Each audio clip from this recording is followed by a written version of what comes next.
अजाब कब्र में होगा या क़यामत के दिन? हकीकत क्या है? अस्सलाम वालेकुम वरहमतुल्लाहि वबरकातुहू। क्या अजाब कब्र में होता है या सिर्फ क़यामत के दिन होगा? आज हम कुरान व हदीस की रोशनी में इस अहम मसले को समझेंगे। वीडियो आखिर तक ज़रूर देखें। पहला हिस्सा, इंसान की 3 जिंदगियां। इस्लाम के मुताबिक इंसान की 3 जिंदगियां हैं। दुनिया की जिंदगी, कब्र की जिंदगी, क़यामत और आखिरत। मौत के बाद इंसान बरज़ख में दाखिल हो जाता है, जहां से क़यामत तक क़याम होगा। दूसरा हिस्सा, अज़ाब कब्र की हकीकत। कुरान में अल्लाह ताली फरमाते हैं, आग है जिस पर वो सुबह व शाम पेश किए जाते हैं। सूरह गाफिर 17। उलमा फरमाते हैं ये अज़ाब क़यामत से पहले यानी बरज़ख में है।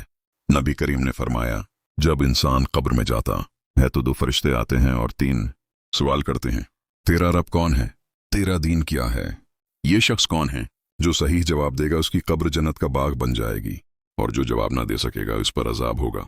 किन लोगों को अजाब कब्र होगा? अहादीस में आता है कि चगली करने वाले, झूठ बोलने वाले, नमाज छोड़ने वाले, पेशाब से न बचने वाले, ऐसे लोगों को कब्र में अजाब हो सकता है। तीसरा हिस्सा, क़यामत के दिन क्या होगा?